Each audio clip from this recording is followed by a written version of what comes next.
बीवी का बीमारी का खर्चा किस पर है? देखो अगर देखो बीमारी का खर्चा फुकाहा लिखते हैं कि बीवी का खर्चा शोहर के जिम्मे नहीं है।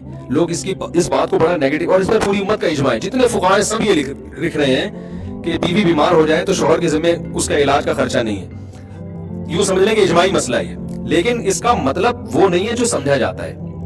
देखो फुकाहा लॉ को और कानून को बयान करते हैं, जो ज़ाब्ते का कानून है ना। ऐसे तो बीवी के जिम्मे भी बहुत सारे काम है जो हमने सोसाइटी ने डाले हुए, मगर कानूनन वो उसके जिम्मे नहीं है। निकाह का जो एग्रीमेंट होता है ना, उस एग्रीमेंट का की बेस ये है कि औरत आपको औलाद देगी, आपको बुराई से बचाने के लिए हलाल तस्कीन का रास्ता देगी, और आप भी बीवी को औलाद देंगे और दोनों मिलकर औलाद को पालेंगे। बुनियादी जो निकाह का एग्रीमेंट है ये इसके लिए है। बाकी सारी चीजें कि वो खाना पका के देगी, वो आपके अब्बा की खिदमत करेगी, ये सब चीजें अखलाकियात में आती हैं, और ये अखलाकी पाबंदियां औरत पर लाजिम है। लेकिन अखलाकियात में वहां आएंगी जहां उर्फ हो, क्योंकि कुरान कह रहा है आशिरूहुन्ना बिल मारूफ, उर्फ के मुताबिक इनके साथ चलो। तो इनको जो है ना, इनको डिफाइन करेगा उर्फ। तभी हजरात फुकाहा ने लिखा है कि जो औरत अपने घर में कामकाज की आदी नहीं है, इतना बड़ा मालदार घराना है कि उन घरों में नौकर रखे जाते हैं, उन घर की औरतें ना रोटी पकाती है ना पोछे लगाती हैं। बात ऐसे, उस घर की औरत से जब आप शादी करेंगे तो आप उससे रोटियां नहीं पकवा सकते, क्योंकि ये उसके स्टैंडर्ड की क्या है, खिलाफ है। लेकिन एक ऐसे घराने में आपने शादी की जहां वो औरत वो खुद काम करती थी, उनके घर नौकर चाकर नहीं होते, खाना खुद पकाती थी, तो जब वो आपके घर में रुखसत होकर आएगी तो उसकी अखलाकी जिम्मेदारी होगी कि वो आपकी खिदमत करे, खाना पकाए। तो ये अखलाकियात हैं, और इतनी है कि अगर वो नहीं करती तो उसको ताना भी दिया जा सकता है।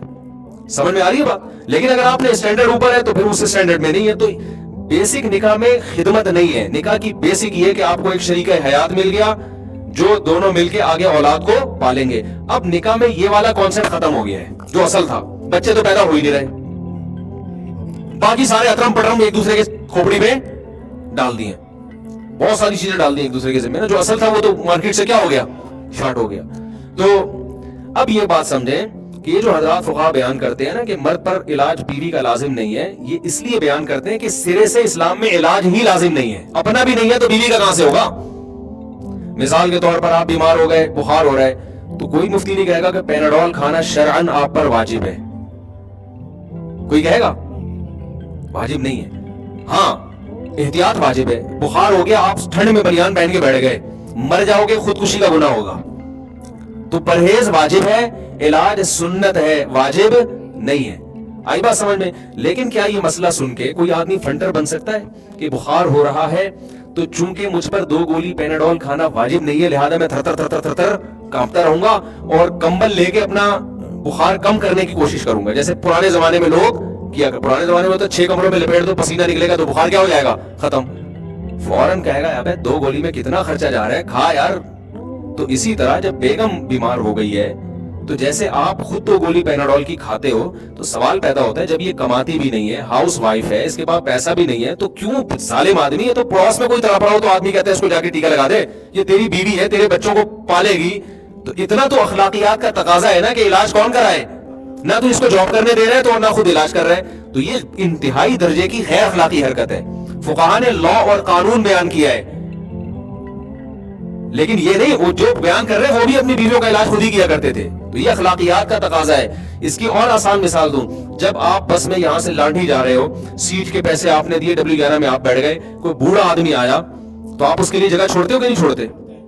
आप कह रहे हो चूंकि सीट के पैसे मैंने दिए हैं, लाठी तक का सफर है, आधे घंटे का सफर है, मैं बैठ के सफर करूंगा, ये बूढ़ा कांपता रही हूं। तो लॉ तो यही कह रहा है कि सीट आपकी है, तभी वो बूढ़ा आपके खिलाफ कोर्ट में केस नहीं कर सकता। कोर्ट में जाएगा कि इसने मुझे जगह नहीं दी, कोर्ट कोई सजा नहीं देगी। जज हो सकता है डांट लगा देगा, तो शर्म नहीं, अपने बाप के उम्र का आदमी था, उसको तूने इज्जत नहीं दी, ये तो करेगा, केस नहीं होगा। तो यहां भी यही है कि आपने बीवी का इलाज नहीं किया तो बीवी कोर्ट में जाके केस नहीं कर सकती कि मुझे इलाज के पैसे नहीं देना। कानून नहीं, अखलाकियात का तकाजा ये कि जैसे वो बूढ़े को आप सीट देते हैं कि भाई लाठी उतरना है ना, तो मैं तो खड़े होकर जा सकता हूँ, ये बेचारा कहाँ जाएगा यार। तो नहीं देंगे तो ताने भी सुनने को मिलेंगे, सलावातें भी सुनने को मिलेंगी। अब आपको सलावातें सुन रही, आप पाकिस्तान का लॉ सुनने को मिल रही है, आप लॉ वकील की किताब लेके बैठे हुए हो, लॉ में कहीं लिखा कि जी बूढ़े आदमी को सीट दें आप। تو یہاں بھی ایسے ہی ہے کہ لا یہ نہیں ہے کہ آپ شریعت کا لا کہ آپ بیوی کا لازمی علاج بھی کرائیں، لیکن یہ اخلاقیات میں داخل ہے. اور جو لوگ کہتے ہیں نا کہ ہم پر بیوی کا علاج واجب نہیں ہے، تو اپنے دامادوں کو پرچی میں لکھ کے دے دیا کرو کہ میری بیٹی جب بیمار ہوگی تو آپ پر اس کا علاج لازم. کیا خیال ہے؟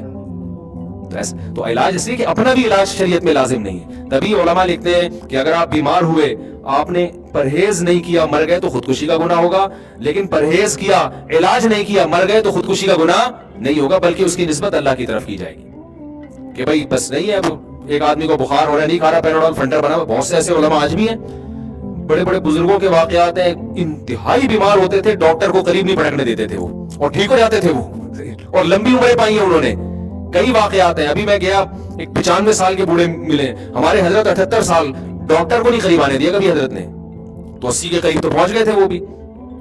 تو اس لیے کوئی یہ لازمی چیز نہیں ہے، لیکن ہم بھی کرتے ہیں علاج، کرتے ہیں کہ نہیں اپنا؟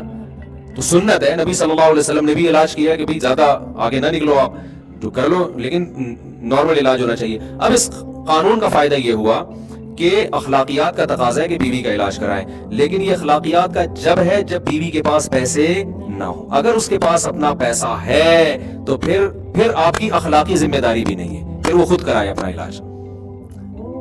پھر بھی آپ کرا دیں تو یہ غریبی در غریبی ہے. اور ہماری سوسائٹی میں الحمدللہ مردوں میں خیر اتنی غالب ہے کہ بیوی کے پاس پیسہ ہوتا بھی ہے تو بھی الحمدللہ شوہر اپنے خرچے پہ علاج کرا رہا ہوتا ہے.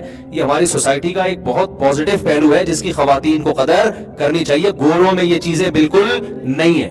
دیکھو، نان نفقہ تو شوہر پر لازم ہے، چاہے بیوی مالدار ہو یا غریب ہو. ایک عورت کی تنخواہ 10 لاکھ روپے ہے، پھر بھی روٹی پانی گیس بجلی کا بل کون دے گا؟ شوہر.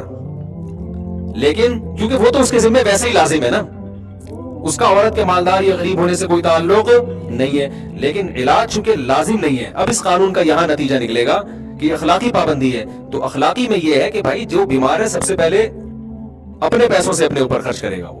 تو اس لیے خواتین کے پاس اگر باپ کی پراپرٹی ہے، بیمار ہو جاتی ہیں، تو پھر یہاں وہ جیسے زکوٰۃ اپنے پیسوں سے نکالیں گی اپنے سونے کی، وہ شوہر پہ لازم نہیں ہے، لیکن شوہر پھر بھی الحمدللہ دل بڑا کر کے دے دیتا ہے. قربانی عورت اپنے پیسوں سے کرے گی، لیکن ہماری سوسائٹی میں اللہ کا شکر ہے مرد دل بڑا کر کے بیوی کی طرف سے بھی ایک حصہ ڈال دیتے ہیں. تو ایسے ہی بیوی جب بیمار ہوتی ہے، ہمارے گھر میں بھی ایسے ہی، ہمارے گھر میں کبھی کوئی بیماری ہو تو ہم تو نہیں جا کے پوچھتے کہ اس پیراڈول کے پیسے آپ کی جیب میں ہیں یا نہیں ہے.